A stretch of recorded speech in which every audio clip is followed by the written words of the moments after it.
hermanos, ¿cómo están? Hoy vamos a orar, pero a Jesús y a Dios. Todos van a cerrar sus ojitos y van a repetir después de mí. Papito Dios, te damos gracias por este día, por los pastores, por los niños de la iglesia y por todos de la iglesia. Te pido que ese COVID-19 no toque con ninguno de nosotros. Amén y amén. Génesis 12, del 1 al 3. ¿Qué dice la Biblia? Dice así: pero Jehová, diga conmigo, pero Jehová había dicho a Abraham: vete de tu tierra y de tu parentela y de la casa de tu padre a la tierra que te mostraré, y haré de ti una nación grande y te bendeciré y engrandeceré tu nombre y serás bendición. Diga conmigo, seré bendición.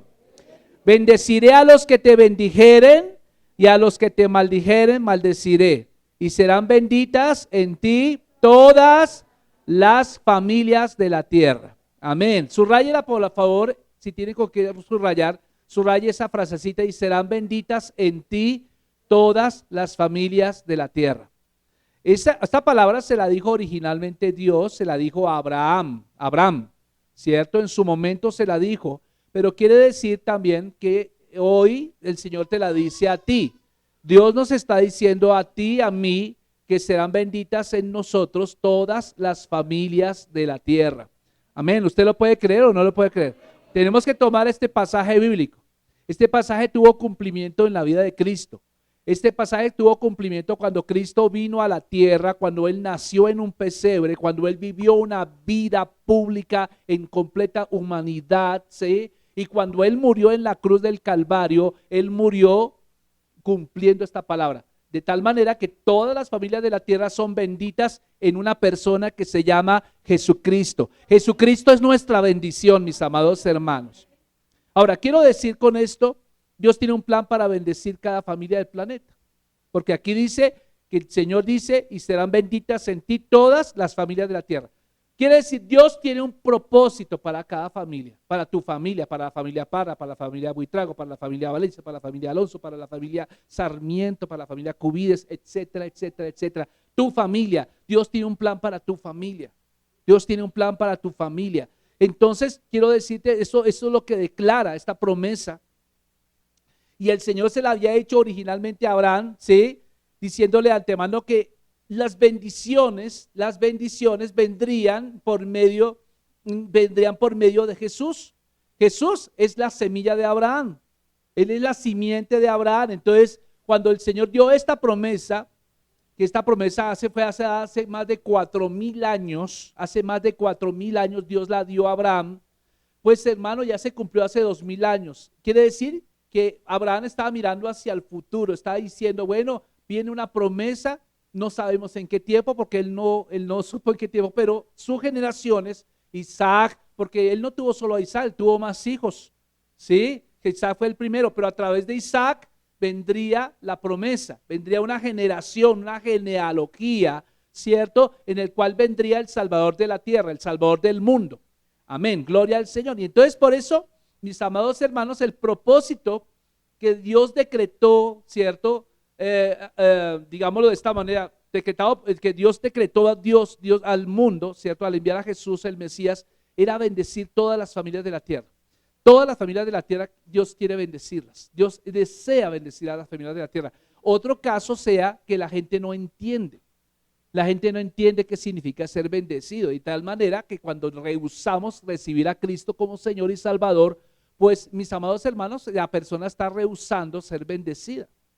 ¿Me hago entender lo que estoy diciendo? Entonces, por eso vemos en este pasaje de Génesis que la unidad básica de lo que Dios quiere hacer en el mundo está basado en la familia.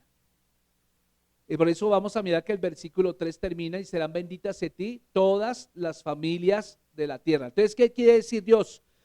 Que es interesante ver esto, mi amado hermano, porque lo que hace Dios es quiere levantar las familias para la eternidad, transformar el mundo a través de familias. Lo opuesto a lo que quiere hacer Satanás. Si usted mira la forma en que trabaja Satanás, ¿cierto? Es totalmente opuesta. Y lo que quiere Satanás es maldecir a todas las familias de la tierra. ¿Me hago entender? Ese es el propósito de Satanás. Entonces, para entender un poco cómo es esto, tendremos que entender o definir qué significa, por tanto, bendecir y qué significa maldecir. Ya sabemos, Dios quiere bendecir. ¿Cuántos dicen amén a eso? Pero Satanás quiere maldecir. ¿Sí me entiende? Entonces, tenemos que definir esas dos. Entonces, por lo general, mis amados hermanos, cuando hablamos de maldición o hablamos de bendición, en realidad, mis amados hermanos, mucha gente lo limita a una definición, por ejemplo, que bendición para muchas personas es recibir algo, una cosa material, dinero, por ejemplo, o una casa, o un trabajo. Entonces le dice, no, Dios, y da testimonio, dice, no, Dios me bendijo. ¿Cómo te bendijo? Me dio un trabajo, gloria a Dios. Me bendijo Dios, no, me dio un esposo. Entonces definimos la palabra bendición como por cosas que recibimos o favores que recibimos de Dios. ¿Me entiende? Y esta no es una definición correcta de la palabra bendición. Entonces, y cuando hablamos de maldición, resulta que la gente en su imaginario piensa que maldición es como alguien que insulta o dice cosas obscenas a alguien, ¿cierto? Usted lo maldijo, ¿cierto? Usted, esta palabra que tiene tan fea. Entonces, eso, muchas personas dicen que eso es maldecir. Y entonces, o también pueden llegar a pensar que maldición se asocia con la brujería, se asocia con algún hechizo sobre otra persona. Entonces, por eso, mis amados hermanos, para entender un poco esto, el plan de Dios para nosotros, tenemos que entender qué significa bendición y qué significa maldición. Es lo primero que tenemos que definir en nosotros, ¿cierto? Entonces, por eso es importante que vamos a definir la palabra bendecir. Escriba, si está llevando notas, diga, bendecir. ¿Qué es bendecir? Bendecir, de acuerdo a la cultura hebrea, de acuerdo al imaginario hebreo, al imaginario judío, del cual fue escrita la escritura, bendecir es Dios usando a un ser humano, para impartir su mensaje e imagen de identidad y destino en el corazón de otra persona. Entonces voy a definirlo así. Dios usa, por ejemplo, voy a poner un ejemplo, a Pablo.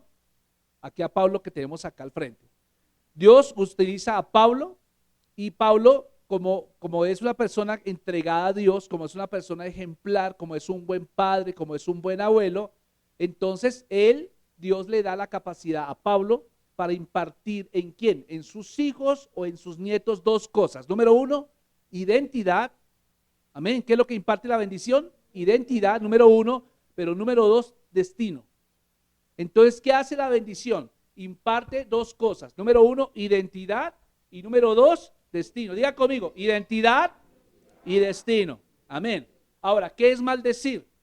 ¿Qué es maldecir? Maldecir también es parecido, pero lo contrario. Dice que maldecir es cuando Satanás usa a una persona también, un ser humano, ¿sí? Usa a un ser humano para impartir un mensaje de identidad y destino al corazón de una persona, pero diferente al que Dios da. ¿Aló? Diferente al que Dios da. O sea, fíjese, maldecir también tiene que ver con identidad y maldecir tiene que ver también con destino. Son muy similares, pero van con direcciones completamente opuestas. Eso es. Entonces, por eso quiero decirle que Dios y Satanás, ambos, tienen un mensaje que desean impartir en el corazón de cada persona de la tierra. Dios quiere impartir, el diablo también quiere impartir. Sin embargo, estos dos mensajes, amados hermanos, son completamente diferentes.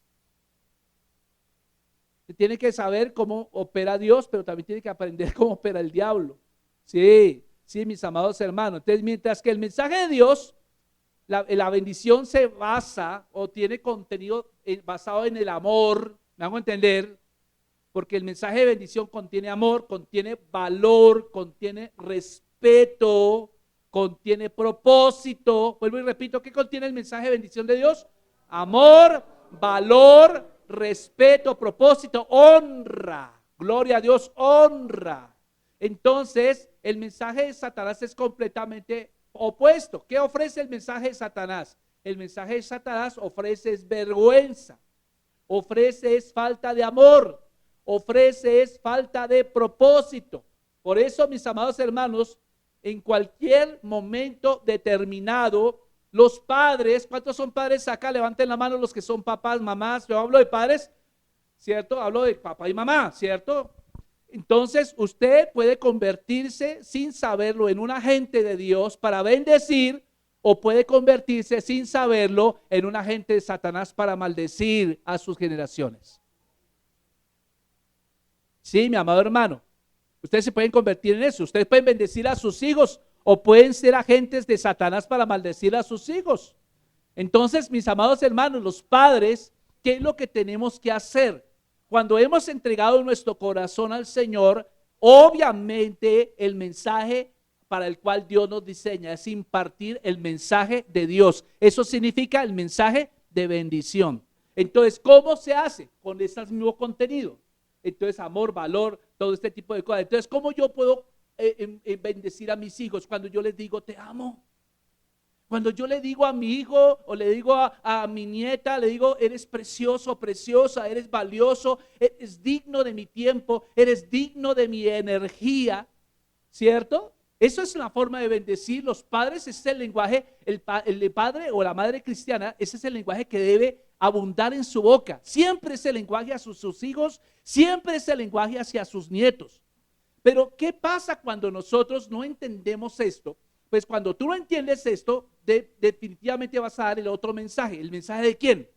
De Satanás, el mensaje de vergüenza, ¿cierto? El mensaje del desamor. Entonces, ¿cómo es? ¿Cómo lo podemos hacer? Dice, cuando la gente no entiende esto, regularmente le dicen a sus hijos, eres un incapaz de ser amado, eres un indeseado, eres un accidente en una noche loca.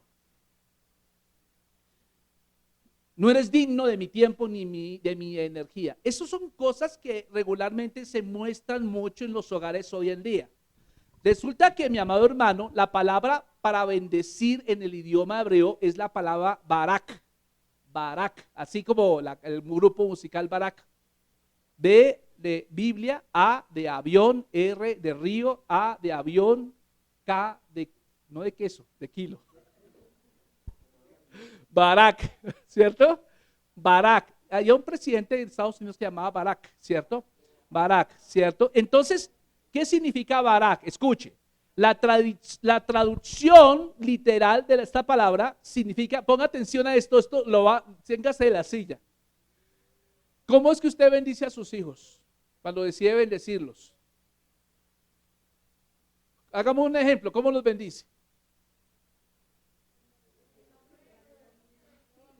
Sí, sí, sí. Bueno, gloria a Dios. Bueno, yo lo sé, pero cuando hemos hecho actividades acá de bendecir a nuestros hijos, lo que normalmente se hace es esto, que el hijo se arrodilla y el papá le pone la mano encima, o la mamá, ¿sí o no? O le pone la mano encima, están los dos de pies.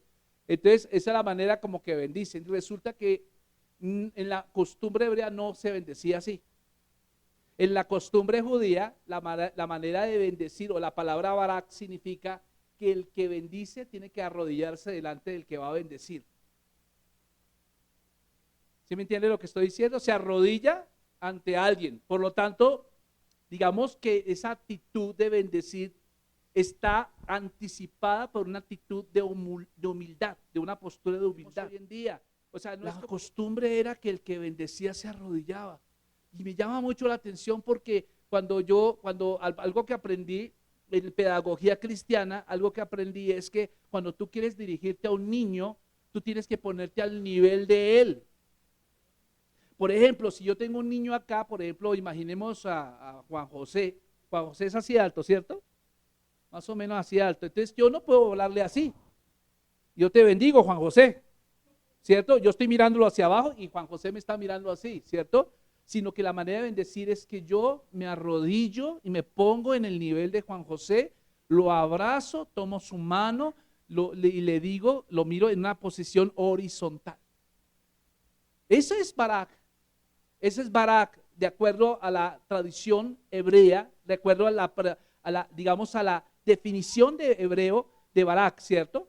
Entonces, ¿qué pasa?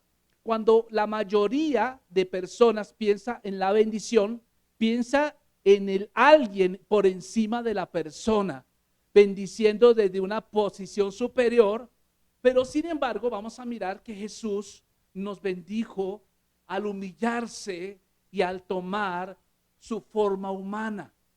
Aleluya. ¿Cómo fue que tú eres bendecido? Cuando Cristo dejó de ser Dios. Cuando Cristo, como dice Filipenses 2:5, no estimó ser igual a Dios como cosa que aferrarse, sino que se despojó a sí mismo tomando forma de hombre y se humilló a sí mismo haciéndose siervo. Esa era la manera en que Jesús nos iba a bendecir. Y esta es la manera en que tú vas a bendecir a tus hijos. Claro, quiero decirte ya, nuestros hijos son benditos en Cristo. Ya esa es la máxima bendición. Pero tú eres el medio por el cual tú vas a bendecir a tus generaciones. Dios va a trabajar contigo. Eres como el cable por el cual va la bendición. ¿Me entiendes lo que estoy diciendo? Conéctate allá está Jesucristo en esa toma corriente. Pero tú eres el cable. Y a través del cable va la bendición. ¿Me entiende? ¿Sí me entiende? ¿Está entendiendo lo que estoy hablando chino acá? Gloria a Dios. Entonces, por eso, mi amado hermano, la bendición tiene que ver anticipado con postración. Tiene que ver anticiparse con humillación. Y, por ejemplo, desde la postura de un criminal rechazado, Jesús, Él dio su vida para pagar por nuestro pecado, porque Él fue tratado como un criminal. Y esta es la máxima expresión de imagen de bendición desde una postura de arrodillamiento. Creo que no hay más, ¿cierto? Más expresiones, ¿cierto?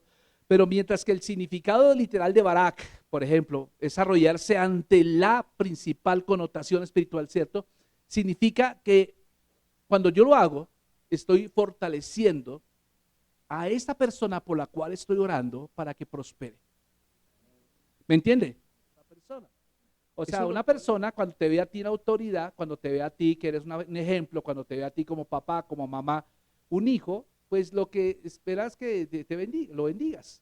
Pero qué mejor cuando tú te arrodillas delante de él y lo abrazas y digo te bendigo y haces una transferencia de bendición a él. ¿Sabe? Esa es la manera más impactante que yo haya visto. Los judíos lo han hecho por siglos, mi amado hermano, y usted darse cuenta que en Israel no hay ni un solo pobre. Allá no existe nadie que digamos que esté viviendo en cinturones de pobreza. Yo me di cuenta, mi amado hermano, bueno, que no he ido a Israel, pero pronto vamos a ir, ojalá como iglesia vayamos a Israel un día de estos. Pero me di cuenta leyendo libros, viendo videos, viendo películas, no hay pobres en Israel. No hay pobres en Israel. No hay ni un solo pobre. Al lado de la sociedad bíblica, en la carrera novena con 79A, hay una sinagoga, una boina que cubre una cuadra completa. Y siempre que salíamos a almorzar con el grupo de mis compañeros, también los judíos salían de su Shabbat, que eso empieza el viernes y termina el sábado, y había una mano de carros parqueados al frente de la sinagoga, cubría todo, mejor dicho, pero no eran carros, cualquier carro. Imagínense los mejores carros que usted pueda tener allá en su imaginario. Marcas, toda esa cuestión, y salían con su kipá acá, y había un señor de barba, ¿cierto? Un señor ya barbado, así como desechable todo, pero él decía, yo les cuido el carro. Tranquilo, papá, yo le cuido el carro. Le decía así, tranquilo. ¿Sabe cuál era la propina que le daban a esa persona? Cuando me di cuenta, ellos sacaban, gracias, sacaban billetes de 50,000 pesos para darle a este varón. Y había más o menos unos 40 carros parqueados. Yo me puse a hacer cuentas. ¿Cuánto hizo este varón?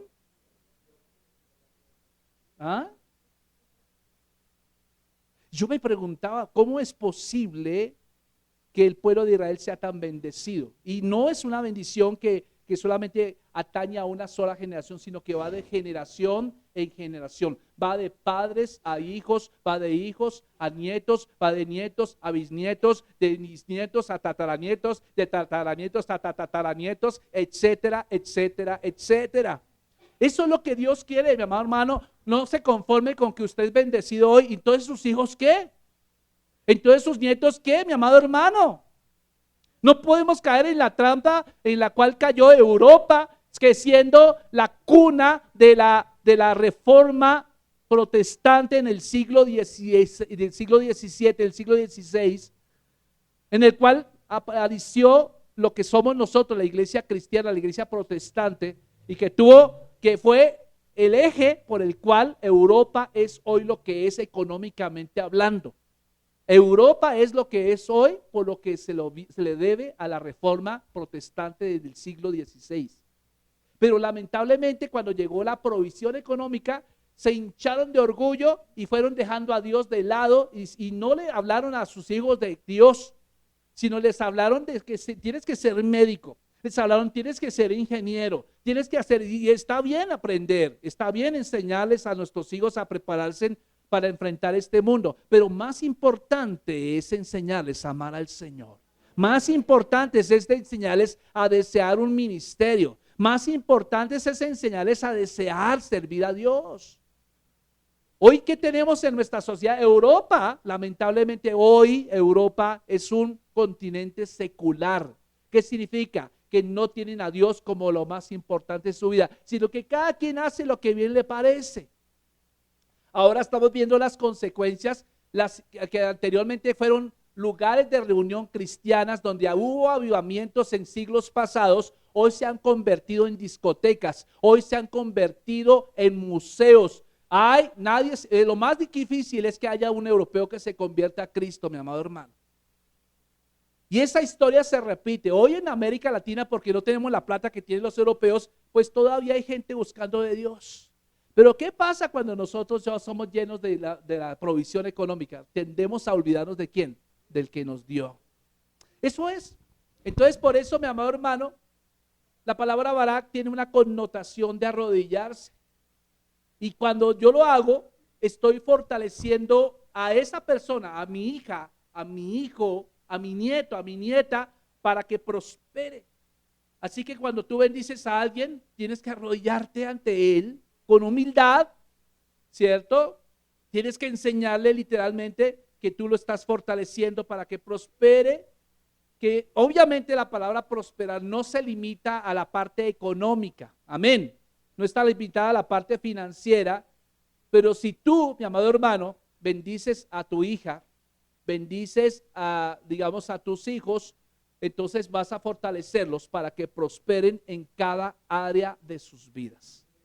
Esa es la idea, mi amado hermano. Entonces, cada área de sus vidas involucra la parte emocional. Entonces, vamos a procurar el bienestar emocional, el bienestar en su matrimonio cuando sean chiquitos. ¿Y usted cómo se le ocurre que voy a orar por el marido ya si tiene apenas 8 años? Pues no sea toche. Usted tiene que orar desde ya por su próximo yerno o su nuera. ¿Cuál es el problema que tenemos actualmente? Que dejamos todo para el último minuto. Siendo cristianos dejamos todo para el último minuto. Ya nuestro hijo ya alcanzó la pubertad, ya alcanzó la adolescencia. Llegó a su edad difícil. ¿Ahora qué vamos a hacer? No, hay que orar para que no entre en rebeldía. Pues hermano, eso se previene cuando tú le enseñas a tu niño a amar a Dios desde pequeñito. Lea el de Proverbios 22:6, que dice: instruye al niño en su camino y aun cuando fuere viejo no se apartará de él. El problema es que no estamos haciendo nuestro trabajo como padres. Desde pequeños tenemos que tomarlos desde el vientre. Amén. Por eso, mi amado hermano, cuando usted se niega a enseñarles acerca de Dios, cuando usted se niega a ponerle alabanza a sus hijos, ¿cierto?, en sus tiempos libres, cuando usted se niega a venir a la iglesia, cuando usted se niega a servir al Señor, usted está maldiciendo a su hijo porque le está dando una información equivocada. Cuando usted habla mal de su iglesia, cuando usted habla mal de sus líderes, cuando usted habla mal de sus pastores, cuando usted critica o multiplica una crítica que subieron en Facebook o en YouTube acerca de un predicador o alguna enseñanza, usted está maldiciendo a sus hijos porque usted le está dando una información errada, le está diciendo a su hijo, a la iglesia es una iglesia llena de mentirosos. Eso es lo que está diciendo. Entonces, ¿qué puede esperarse cuando venga nuestro hijo a la adolescencia? Usted viene y lo obliga a venir a la iglesia, pero para más, si usted vea, usted se la pasa multiplicando esto, hablando mal de la iglesia. No sé si me hago entender. Pero esto es lo que está pasando hoy en día. Por eso, mi amado hermano, si usted maldice a su hija, usted básicamente daña, está rompiendo, está desfortaleciendo la capacidad que tiene ella o él de prosperar en todos los aspectos de su vida. No hay bendición sin iglesia, mi amado hermano. No hay bendición sin iglesia. Alguien me decía, pastor, yo lamentablemente yo no puedo ir a la iglesia, pero yo estoy aquí en la casa, yo prendo enlace, yo pongo la emisora cristiana, pero no, hermano, ahí usted no está siendo bendecido. Usted está comiendo son migajas. Dios lo invitó, fue a comer el ponqué. ¿Cómo nos podemos? Y esto es lo que le estamos enseñando a nuestros hijos, a comer migajas. Por eso quiero decirle algo. Cuando hablamos de bendecir, en el idioma griego, ya le hablé del idioma hebreo, en el idioma griego bendecir significa eulogeo, es la palabra eulogeo, el significado literal de la palabra es hable bien de su iglesia, hable bien de sus autoridades, hable bien, eulogeo, esta palabra también significa que cuando usted va a hacer prosperar, eso significa prosperar, y tal vez usted haya captado la palabra eulogio, ¿cierto? La palabra eulogio viene la palabra elogiar. Así que cuando usted está hablando de elogiar es la misma palabra en griego para bendecir. ¿Aló? Elogiar, ¿cierto? Y proviene de la misma raíz. O sea que un elogio también es hablar bien de alguien. Es por lo general lo que se hace en los funerales, ¿cierto? Aunque bueno, cuando usted habla bien del muerto, el muerto no va a resucitar, ¿cierto? No le va a hacer ningún bien. Pero es como lo mismo, ¿sí? Como cuando hacen el obituario y dicen allí, esta persona fue tan buen padre, fue tan buen abuelo, fue tan buen ciudadano, pagaba sus impuestos, siempre tenía una buena sonrisa en su boca, siempre tenía una buena palabra en sus labios. Eso es eulogio. Pero ya, ¿para qué? Allá lo esperan los gusanos, ¿cierto?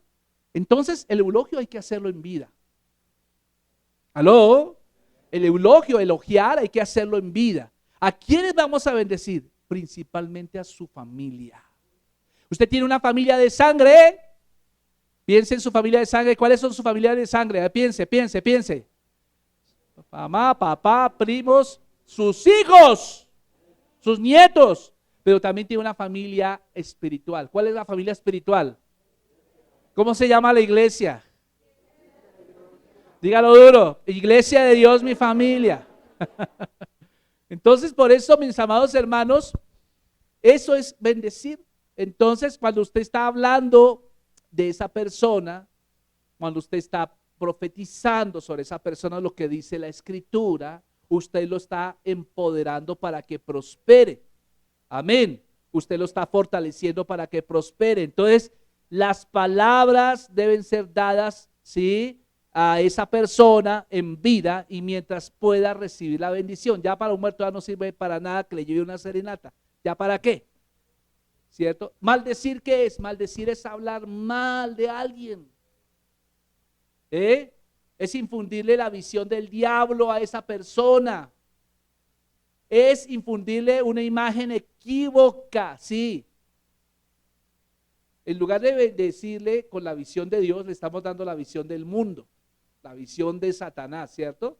Entonces, por eso, mis amados hermanos, esto tiene la connotación que tenemos que aprender a darle un correcto uso a la bendición por el cual estamos acá. Amén.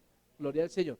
Entonces, fíjense cómo podemos bendecir, cómo podemos. Entonces, una vez leí una historia de una señora que tiene sus planticas en la terraza No sé cuántos tienen planticas acá, ya llegaron a los 40 los que tienen planticas, a ver. Los que pasamos de los 40 empiezan a gustar las matas. Antes de los 40 dice, esas matas y eso, y tan lindas esas piecitos, regálame el piecito y eso para qué? Pero cuando usted pasa a los 40, a usted le empieza a gustar los piecitos y toda esa vaina. Pues resulta que esta mujer que tenía una de las mejores ilustraciones, por ejemplo, para ilustrar un poco lo que es bendición y maldición, cuando usted tiene plantas en su casa, una mujer tenía una experta en temas de plantas en la casa, y las plantas florecían mientras ella las cuidaba, ¿me entiende? Mientras ella cuidaba, las regaba, les movía la tierra, les echaba abono, pues las plantas crecían grandes, las plantas crecían sanas, ¿cierto? Y cuando de hecho la gente visitaba a esta familia, a esta esposa, lo que más admiraba era de ver su jardín.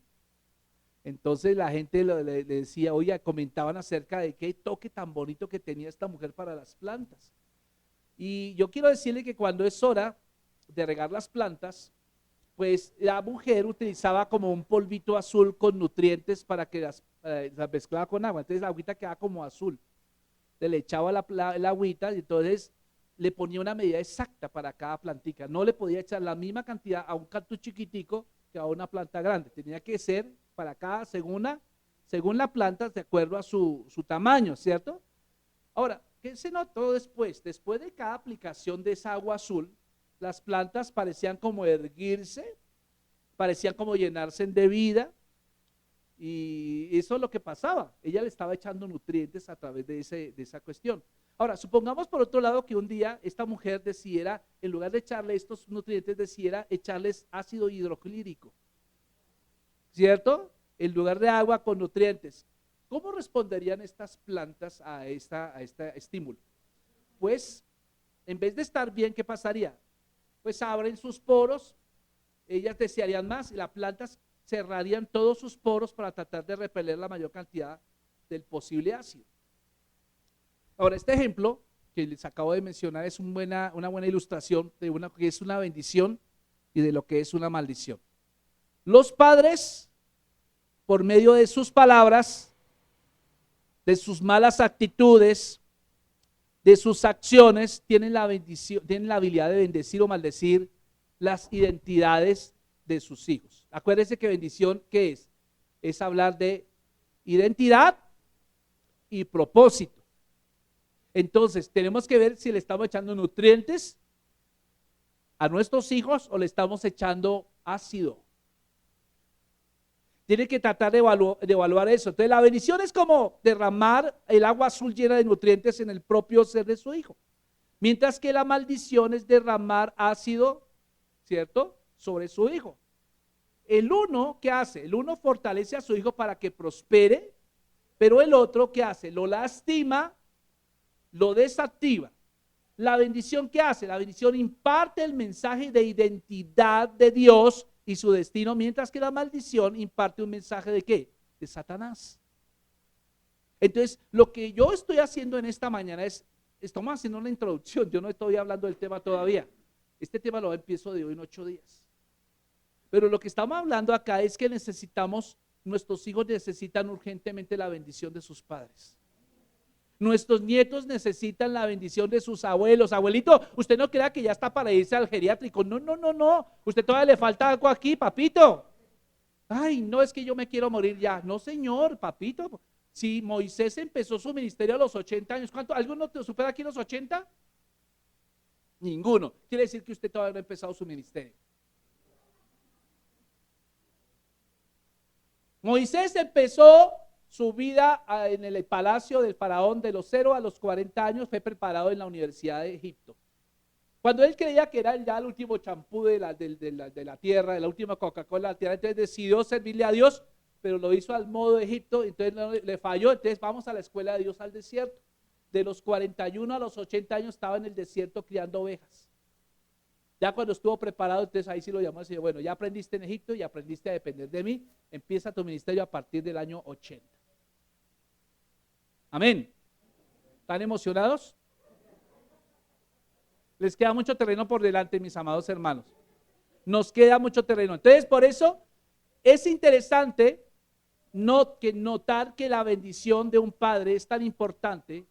Póngale cuidado a esto, que aún Jesucristo mismo no hizo ningún milagro antes de que fuera bendecido por el Padre. Bueno, se lo repito otra vez. Jesucristo no hizo ningún milagro, no hay nada documentado en la Biblia que diga que Jesús hizo un milagro antes de que el Padre lo bendijera. ¿Quién era el Padre de Jesús? Dios. No era José. No era José. Era Jesús, era Dios el Padre. Entonces, note usted que póngale cuidado que en este momento usted va a encontrar allá en Lucas 3:22, dice, y descendió el Espíritu Santo sobre él en forma corporal como de paloma, y vino una voz del cielo que decía, ¿qué le dijo? Tú eres, él no le dijo, le dijo así, dijo, tú eres mi hijo amado y en ti tengo complacencia. Me siento, complacencia es una forma de decir me siento dichoso, me siento feliz, me siento orgulloso de tenerte. ¿Sí entiende cómo le está diciendo el Padre a Jesús?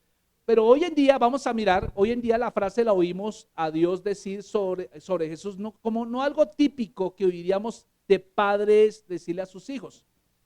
Muy rara vez se escucha que un padre vaya y le diga, hijo, me siento muy orgulloso de ti, me siento feliz, eres mi alegría. Es muy raro escuchar eso. Pero entiendo que los padres judíos de la época estaban acostumbrados a decirlo, ellos estaban acostumbrados a decirlo. O sea que esto que el padre le dijo a Jesús no fue algo novedoso, eso era normal en la cultura judaica. ¿Me hago entender? Era una costumbre que los padres le dijeran a sus hijos, este es mi hijo en el cual tengo complacencia.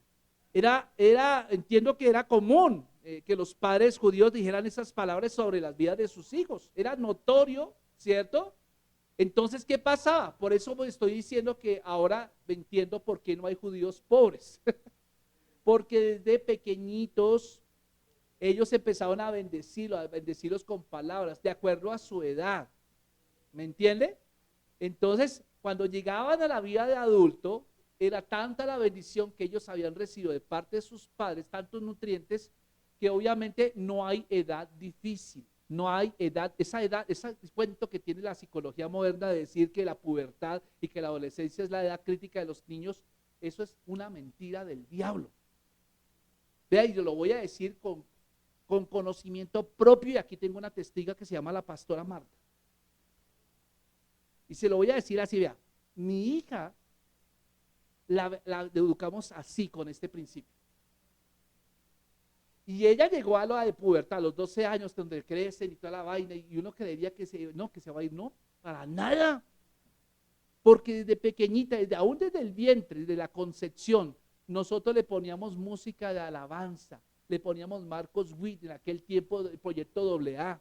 ¿Se acuerda del proyecto AA? Oh, ven y deleítate en el Señor. Eso es lo que escuchaba mi hija ahí, en la barriga de la mamá.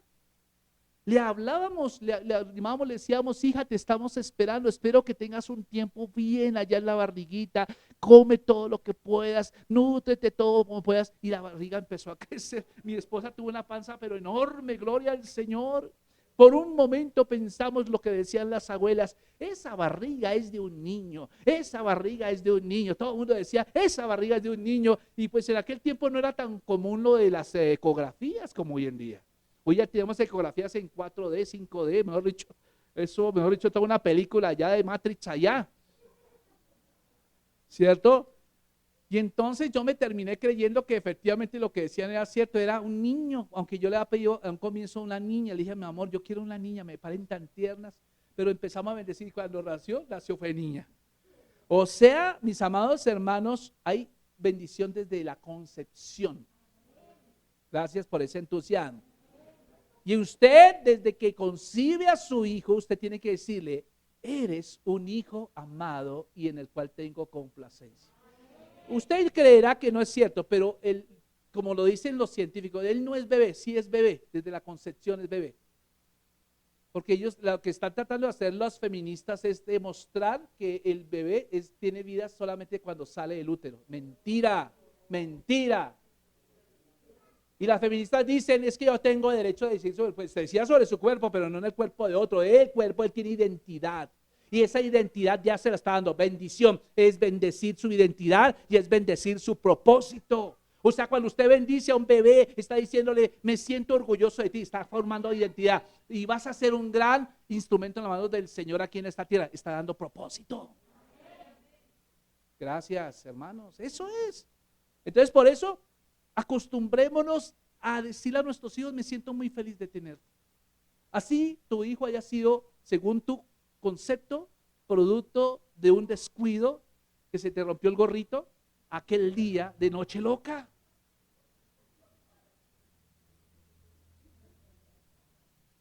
¿Sí me entiende? Bendígalo. Bendiga a ese hijo, no lo aborte, no lo desprecie, no lo rechace. Hay gente que dice, es que yo odio tanto y se pareció al que odia, ¿cierto? Se pareció al que odia. Sí. Tremendo, ¿no? Yo no sé si a cuento será cierto o no será cierto.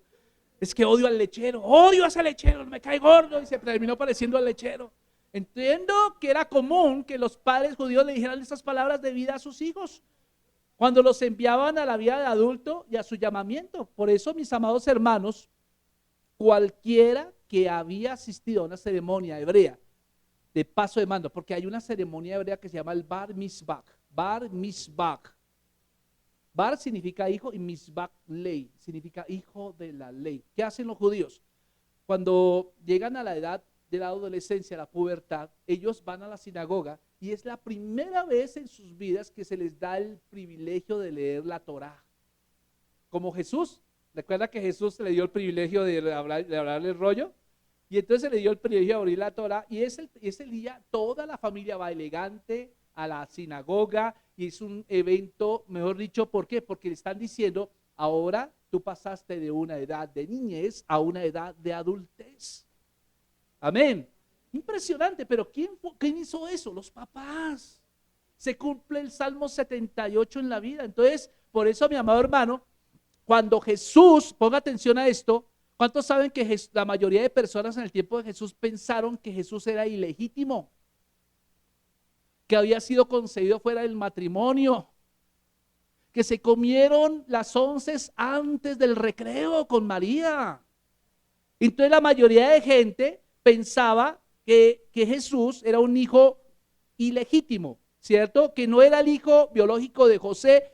Y obviamente José no declaró estas palabras de bendición sobre Jesús cuando le entregó a la vida adulta, porque se presume que José murió muy joven. Él quedó huérfano de padrastro, digámoslo, muy joven. Por eso en su humanidad, mis amados hermanos, Jesús debió haber estado tentado a sentirse inseguro al respecto. Y así pasa, mi hermano. ¿Alguna vez pensó que debería ser para Jesús, digamos, ser Dios mismo en forma humana? Y yo pregunto esto porque en algún momento de la niñez, tal vez, de Jesús, debió haberse dado cuenta de que era distinto a todos los demás niños. Eso es como cuando la historia del ganso, el patito feo, no me acuerdo del patito feo, ¿se acuerdan la historia del patito feo? Que llegó un huevo por accidente allá donde estaba la mamá pata y empezó a empollar el huevo de ese huevo, y cuando nacieron todos los huevos salieron todos patos menos uno. Ese pato otro no era pato, era cisne. Y entonces todos empezaron a hacerle bullying. Decía, uy, pero si tienes un cuello muy largo, oh, qué cuello tan largo el que tiene, y ese pico tan raro que tienes, y ese plumaje tan raro, ¿no te parece a nosotros? Lo que sucedió es que aquí Jesús era diferente, era un cisne en medio de pocos de patos. Y entonces, ¿qué hace? Entonces, como no hubo la bendición de parte de José, digámoslo de esta forma, el Señor lo hace a su momento en que lo bautiza. La palabra la recibían todos los niños en Israel. Todos los niños recibían esta palabra. Tú eres mi hijo amado en el cual tengo complacencia. Pero Jesús, ¿quién se la iba a dar? Si su papá estaba muerto. Pareciera como que Jesús no iba a tener ni propósito ni identidad. ¿Me entiendes lo que estoy diciendo? Entonces, por eso, él podría saber, Dios mío, bueno, alguien podría pensar, este man está perdiendo los cabales. Estos pensamientos que él tiene como que es el hijo de Dios, ¿cierto? Pero vamos a ver, mis amados hermanos, que Jesús recibió la palabra de parte de su papá celestial. Pero hubo una mamá que lo guió mientras eso sucedía. Eso no fue accidental. Recuerde que María lo guió en su infancia, lo guió en su preadolescencia y en su adolescencia hasta que llegó el día en que él se presentó delante de Juan. Entonces sí hubo una labor de mamá, y esto lo digo porque hay muchos hogares que solamente la mamá la que se hace cargo de toda la familia. Entonces, ¿qué le parece a usted, mi amado hermano, si empezamos a cambiar nuestro lenguaje, mi amado hermano? Tenemos que aprender a bendecir a nuestros hijos. Empieza a cambiar un lenguaje. Yo quisiera invitarlo a usted a que cambie la atmósfera de bendición en su casa, ¿cierto?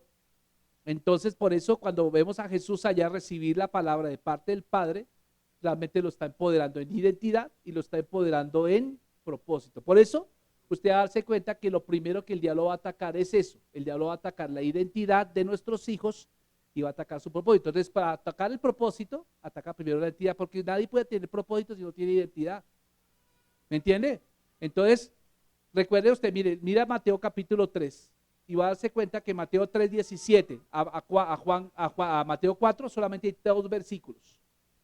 2 o 3 versículos, cuando Jesús es llevado por el espíritu al desierto para ser tentado por el diablo. ¿Y qué es lo primero que el diablo le cuestiona a Jesús? La palabra que recibió Jesús de parte del Padre: este es mi hijo amado, este es mi hijo amado, hijo amado. ¿Qué es lo que vieron que la primera tentación del diablo? Dice, si eres hijo. Él no dice si eres hijo amado, si eres hijo de Dios, di a estas piedras que se convierten en pan. Entonces, ¿qué hace el diablo? Va a controvertir tu identidad. El diablo va a controvertir, lo primero es que tú eres en Cristo. Y eso es lo que usted como padre tiene que afirmarse. Usted mismo afírmese como hijo de Dios, pero en segundo lugar, afirme a sus hijos en la identidad en Cristo. Amén y amén. Y voy a dejar hasta ahí. Quiero que por favor cierre sus ojos.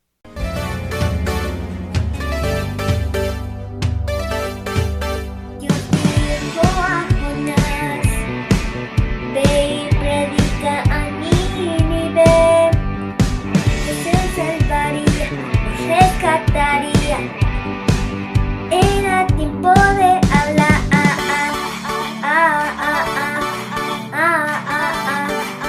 era tiempo de hablar,